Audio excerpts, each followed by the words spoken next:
Paul Merton leading by 4 programmes to 3. Ian Hislop has everything to play for, except any prospect of an overall victory. Elsewhere in the news, there are suspicions that the BBC's coverage of the European elections was subject to government interference. After overcoming accusations of sexual harassment, Bill Clinton is introduced to his new White House staff. And following gruelling screen tests, the new James Bond is finally announced.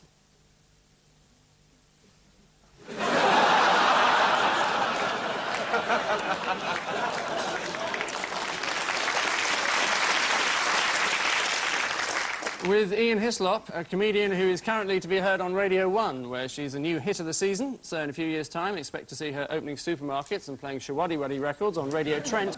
Donna McPhail.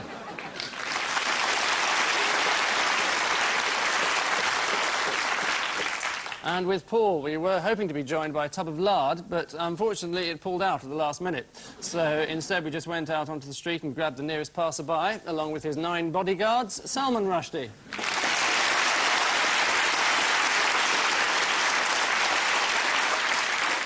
So let's throw caution to the wind and round 1 to the dogs as we ask them to identify some news footage. Ian and Donna, a particularly tricky one for you. Oh, yes. This is the remains of the British Army. There's 6 of them and a flag. Now, he's chatting up some bird, so's he. So's he. Free food. That was the Normandy landings, or the D-Day celebrations, or whatever it was. No, it's good for a topical news quiz, 50-year-old event. Didn't stop the BBC forgetting to book the satellite, though, just 50 years' notice. Vera Lynn was blacked out. Not in the Al Johnson sense, but... I don't think anyone thought it was in the Al Johnson sense. Yes, so I thought the Queen was terrific, didn't you? She went out there to meet ordinary people, and who did she get to meet? John Major. There's ordinary. Yeah, there we are. As a lone Lancaster bomber swooped low over the heads of assembled dignitaries. According to the Daily Telegraph, the Queen said, "A great debt is owed to those who made the landing." President Clinton said, "We are the children of these men's sacrifice."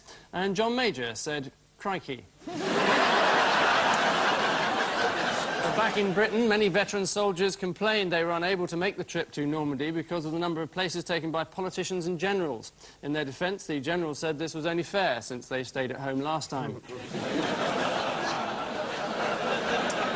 Veterans from the Second World War found themselves being entertained by the likes of Christa Berg and Alison Moyet. Apparently, many of them were absolutely appalled. They were hoping for the crash test dummies and niggers with attitude. I know Christa Berg, I like her. Isn't he the one who's just been caught doing something? Hasn't he? I'm sorry. Yeah, he shagged his nanny, didn't he? Well, do you want to talk about it, or would you No, like, I think it's best left. I feel yes. very sorry for her, and she must have been asleep, but let's leave it. Paul and Salman, an unholy row for you. Church. There's the steeple. Look inside, there's the people. Ball tempering. It's a mad... Ray Illingworth. I think this is Raymond Illingworth's bid to clean up the England cricket team by banning such awful things as coloured specs and mobile phones and designer watches at God, of course. Because he banned God, or at least the God's chaplain, from the dressing room. Yeah. I think there's not much to be said about that. He should be sentenced to death.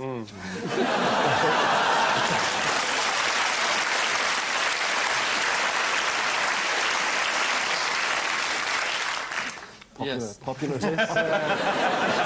Yeah, you're on a winner tonight, I think. This was your chance to offend another religion, of course. Yes, it is. It's the sacking by tough Yorkshireman Ray Illingworth of the Tough England... Yorkshireman Ray. What's all this cliche? Tough Yorkshireman Ray Illingworth. Well, he's from Yorkshire. He's quite tough, and his name's Ray. Yeah, Ray. He hasn't got a pig under his arm, but It is the sacking by Can't you tough say York... boring old northerner? Yeah, I can say that. It's the sacking by boring old northerner Ray Illingworth of the England cricket team's personal vicar. with whom they were supposed to discuss any spiritual problems during tests. Illingworth has also banned players from using mobile phones during matches, so now they can't even call the Samaritans. Well, the second half of our first round tonight takes the form of the first half of our second round, if that's as unclear as I think it is. Partly because this is the end of the series, but mostly because there's no news footage around other than that of D-Day. So let's march on to the headlines. Ian and Donna, explain this, please. The cog that's a big wheel in our future. And as it's the last show, we are going to give you something of a picture clue. Oh, Alan Clark, isn't it? No, I think that's Salman in one of his more obscure disguises. That's an ant gianting a cog, and they made them in Australia. And Well, what they do live, is they inject them into people and do things with them. What, ants? No, the ant stays outside. The cogs are sent in with motors into people's cells and repairs them. It is, So this sort of thing It goes is. into your body and says, oh, this will cost Yeah, you, it'll cost you. it's sort of, can't do anything before Thursday, really. The invention is based on a minute Japanese car, fully functioning, but smaller than a grain of rice. Unfortunately, though, it suffered a setback when it was left unattended near an artery, and some bacteria smashed the back window and nicked the stereo. Ants everywhere are now hoping that someone will devise a miniature filly shave.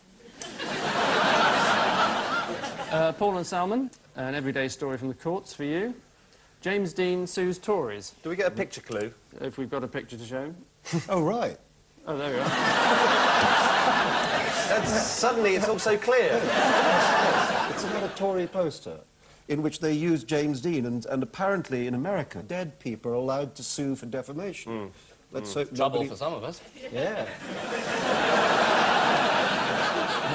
Be a Conservative just like James Dean. That's right. Don't be rebellious and have no cause. Yes. He was a Euro rebel, was he? Which poster was this? Young Conservatives, I think, Young was it? Conservatives said, be a rebel with a cause, join the Young Conservatives. The big picture of James Dean. Those crazy sherry parties they have. They all go off and have a bloody good game of Scrabble afterwards. Do you suppose they knew that he wasn't in real life actually extremely heterosexual? They probably didn't know that, You probably Salman. didn't know that. Do you think it's a kind of secret come out and join the Tories poster? Tories going for the gay vote. Yeah. They're going to need it. They're not going to get it, are they? No, well, maybe not. Maybe they will. Who knows? It is the decision by the family of... Well, thanks for pointing us straight on that one. I don't know what we'd do if you weren't here. Yeah. Probably buy a hamster. We're coming on to Richard Gere later, actually. You're doing what?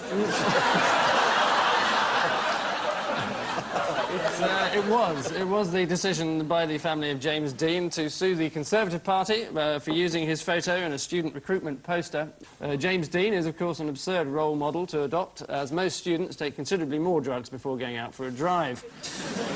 Which adolescent anger brings us crashing to the end of this hybrid first round, and predictably the scoreboard imparts the dread news that, well, neither team is prepared to stand proud, both Ian and Donna and Paul and Salman possessing a level 4.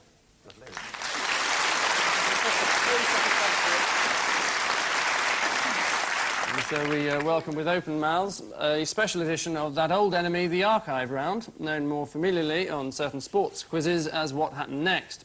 So, Ian and Donna, what happened next?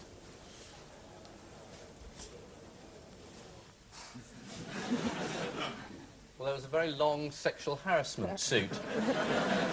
You can't see the actual footage because Helmut Kohl won't release it. Something very unpleasant happened. Is this where Clinton said the wrong thing and said you look a bit like a sumo wrestler or something? Didn't you offend him by saying you're a big fat git, basically? First true thing Clinton said. But did he sort of like put his arms around him sort of like that and then sort of look like, he said, "Sir, is this your shirt?" Maybe... Your underpants. Clinton said, "We won the war." Ha ha ha ha. Twice. A large watermelon fall out of his ear. It's like grapefruit. Something, a bit of fruit definitely falls out of his ear. Well, it's a very likely answer, obviously. Is it an egg? Is what?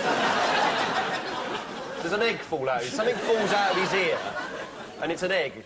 And he does that, and it sort of comes out scrambled. An omelette.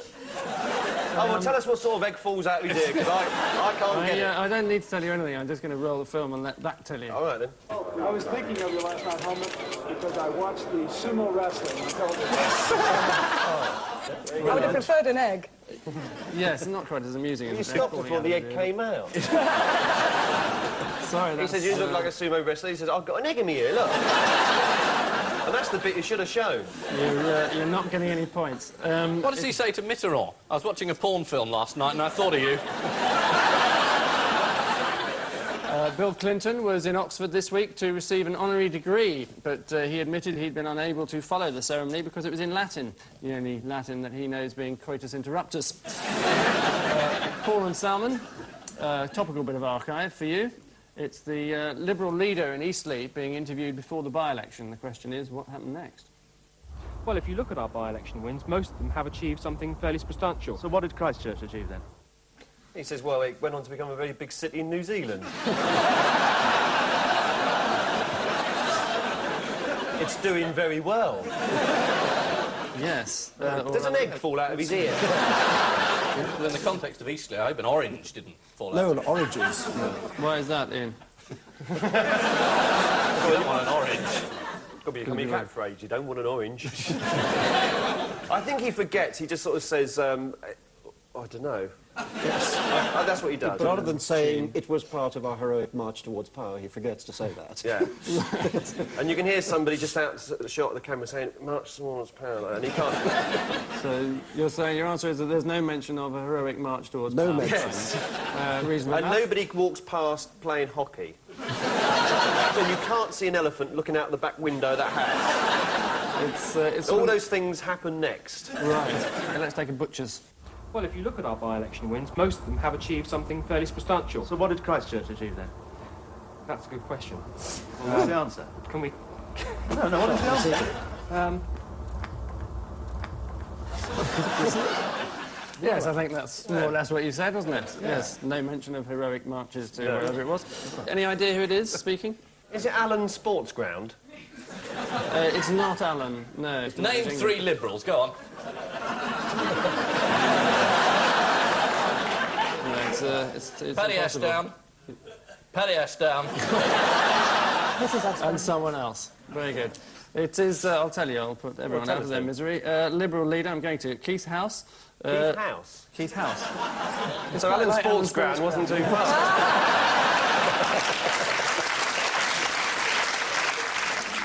Who was rendered speechless there during an interview on Newsnight. His parents could have called him semi-detached, couldn't they? If they were wicked. Yeah. Or Keith, if they were feeling really mean.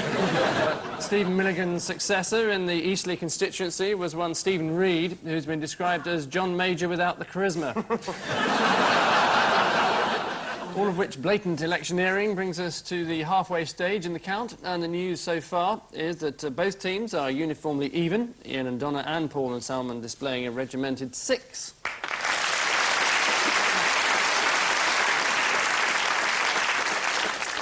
Time now for a round which for many I know is our odd one out round. 4 famous faces, which one's your local Euro MP? Paul, your men who would be king are John Major, Michael Heseltine, Peter Lilly and Prince Charles.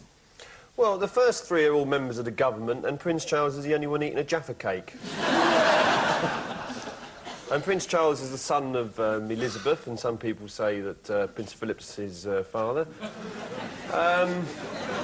Some people say it, they do. You can't stop them. 3 of them have got their hands or bits of their hands in the picture and one of them hasn't. Yeah, well, I hope that's his finger sticking up there. Any idea, Ian and Donna? 3 of them are members of the Conservative Party, aren't they? Yes, and one's wearing a hat. That's 4 it. of them are members of the Conservative Party.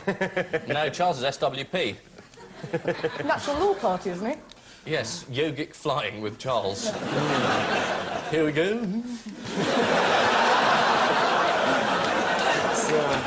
That's the first impersonation Ian has ever done on this. Oh, he's done a few. Oh, I got a few.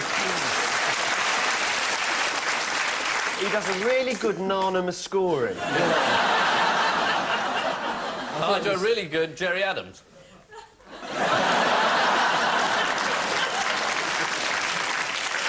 The odd one out is Prince Charles, as the other three have between them been pelted with the various ingredients of a quiche.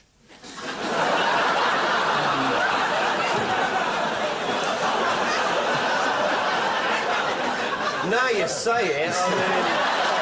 It stares you in the face. It does, doesn't it? It's a cookery test. Yeah. Seems so obvious, doesn't it? Namely, eggs, flour and tomatoes. John Major won the last election after having eggs thrown at him. Of course, strictly speaking, you also need a large metal dish to make a quiche, so if there are any students watching, do bear this in mind next time you're in your area. Do you get a point for picking out Prince Charles as the odd one out? Yeah, strictly speaking, I do that suppose as you well, do, so you get really, point yes. Yeah, but it's not your go. Oh, well... Salman, you should get out more. You're a bit antisocial. Really? Got anywhere nice for your holidays this year? The bathroom. In Australia, Prince Charles was not attacked by food, but an anti-royalist did suddenly run at him spraying an aerosol as he went. People just can't help acting on impulse. Salman, your four lost souls are Yoko Ono, Sister Marie Gabriel, John Major, again, and Richard Gere, making a surprise reappearance. Right, so it's not about hamsters. So... Is Yoko Ono the only one who's been banned from Test match cricket? I think Richard has as well. Richard Gere's a Buddhist. Yoko Ono's not a Buddhist, so it's not that. And she's not Richard Gere? She's not Richard Gere. Any chance of a crack at the Buddhist, Salman? Yeah, their sister... Oh, no, they don't have a concept of blasphemy, so it's difficult to blaspheme against them. Sorry. Right. I stand corrected. Stupid idiots they are, then. Right. Is Sister Murray Gabriel the one who thinks it's going to be the end of the world? Yeah, she's predicted the end of the world. And John Major doesn't know it's going to be the end of the world. Could it be that? It's something to do with taking out advertisements in newspapers. Right. So Richard Gere and Cindy Crawford took out an advertisement to say they were happily married. Yeah. Certainly when she was with John Lennon, she took... she took Are we out... keeping you up, Paul? Sorry, go on. Great ponce.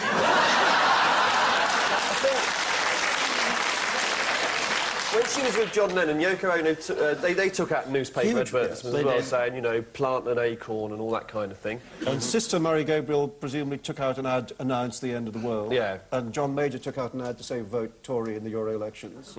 So one of them is the odd one out. John Major didn't take out an ad, all the others did, but there was a particularly sad small ad in the Times, which was taken out by the friends of John Major. I think it was a 16th of a page, on page 17. And it was revealed to be an obscure businessman in his constituency, who is John Major's friend, singular. Yes, well, I think you're going to have to share the points on this one. One each. It's that all of them have placed full-page adverts in the press, except for John Major, on whose behalf an advert was placed by a supporter, but it only managed to fill a quarter of a page. He's never had a full-page advert defending him, unless, of course, you count the front page of the Daily Express for the last 2 years.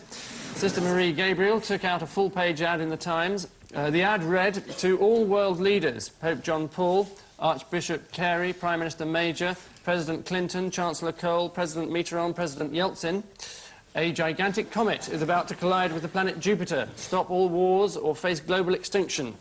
For further information, ring 081-277-4. Donna, 4 masters in their trade. For you, Sir Matt Busby, John Lennon, Stalin, and Doris Stokes. Well, they're all dead, so that's not it, is it? Darling's wearing a moustache. Doris has not got hers on today. What is that? Statues, maybe. They've all... No. Oh, I know what it is. Right, OK, so they've talked from the grave. One of them hasn't come back from the grave, hasn't said something. They've all talked from the grave? Yeah, they're all dead, and they sent messages. So Matt Busby apparently sent a message saying England was going to beat Denmark, and he was right. Apparently. God, it must be fascinating, the afterlife. If you're still interested in football, like being with Angus for eternity. Football. Doris Stokes is the only one not to have sent a message from the grave, and she's the one who sort of is the medium, and I bet she's the one... No one's heard anything about Doris Stokes since she died. It's a brilliantly deduced answer and completely correct. Doris was terrific. She used to say things like, is there anyone here called Mr.? Mr. something. Yes, it's you. I got a message. It is that all of them have spoken to the Sun newspaper, in fact, to be precise, from beyond the grave, except for Doris Stokes. The late, great Sir Matt Busby correctly predicted the result of the England-Denmark match to psychic Margaret Collier during one of their daily chats. That's just before he went off for a kickabout with Bill Shankly and Mahatma Gandhi. During the 1992 election campaign, Stalin spoke to the Sun from beyond the grave to say that he supported Labour, although when he finally got into the polling booth, he panicked about his income tax and voted Tory again. Ian, a mixed bag for you. Edwina Currie. Mixed bag. Sir Winston Churchill, Melvyn Bragg, and Werner Brugmann and Harold Burma. Werner who? Brugmann and Brugmann. Harold Burma. Are they carpet makers? They're not far off, actually. Well, Winston Churchill's the only one watching the derby. Hello, someone's nicked me binoculars. Is this a literary question? Well, it's sort of written down. Is it that Edwina Currie's published a novel, Melvyn Bragg's published a novel, Winston Churchill won the Nobel Prize for Literature, and the other two aren't writers? Yes, you're on the right line, certainly. So pick out... God, talk about swatty. No wonder you got a fatwa on you. I think you're about to get another one as well. Do you want to pick an odd one out?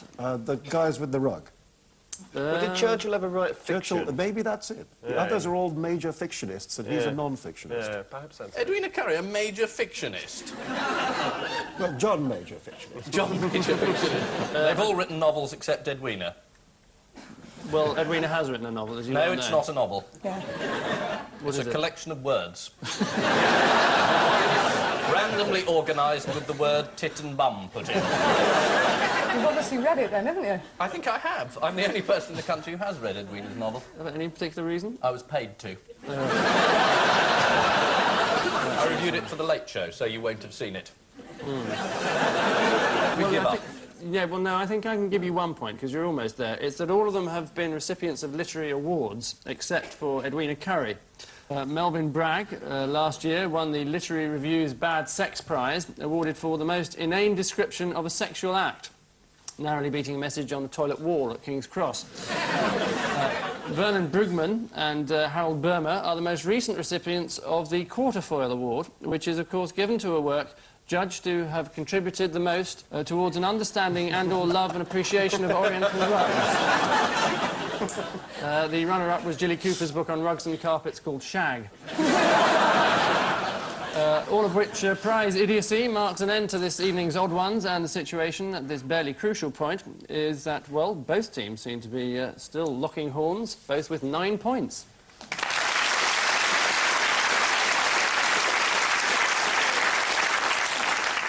And so we progress, if that's the word, and I think it isn't, to what's known as our Missing Words round, so called because it's a round of which some of the words are. This week's guest publication, from which one or two headlines may appear, is the literally riveting Angling Times. Ian and Donna, might as well choose you. What swings the balance? Chubb. Chum. Major's terrifically good speech in the Euro campaign. Testicles swings the balance? It's quite possibly true, but not the answer. Chubb was closest. Carp is, in fact, the answer. Good guess. Next, what record is under threat? Fish record. You're guessing here, aren't you, Salman? Is it Chubb? Gypsy King's record. Chubb is the nearest. Carp is the second. is the right answer. Next, what challenge for Man of Steel? Watch him go. Danny Baker's Daz challenge. Pepsi challenge. Certainly not, no. Cop. Tench is, in fact, what we're looking for. Next, what record is shattered? Pike. Is it runs? No, carp is...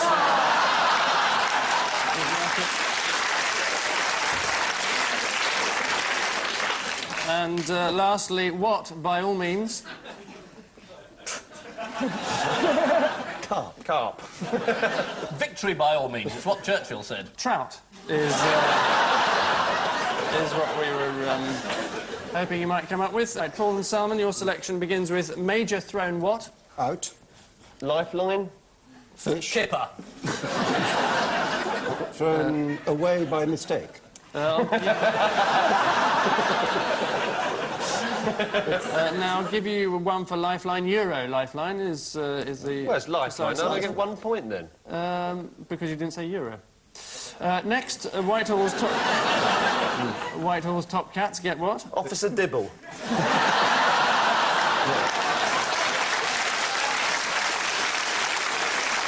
Spade. Spade. Carp, carp, carp, carp, carp. Is it get the cream or something? It is get the cream, but not all something. But well done. Next, sexy secrets of what? TV's Mr. Sex. Alan Clark. Alan Clark doesn't have any sexy secrets. They're on the diary. Yes, Haddock? everyone knows. Mariella Captain Frostruck. Haddock?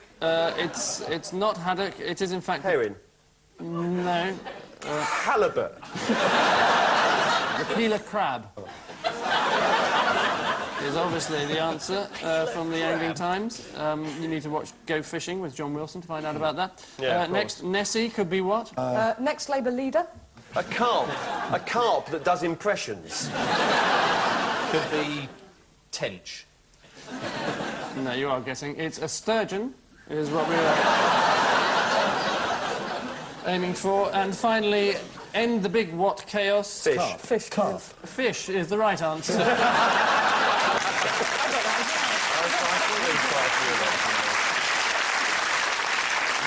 I think Paul just about got in there first, all of which desperate floundering brings us wriggling to the end of this evening's sport. Oh, we're going to have a Salman Rushdie joke in a minute. And one last look at the scoreboard leads us to the inescapable conclusion that this week's down and outs are Ian and Donna with 9, whilst this week's lucky beggars are Paul and Salman with 14.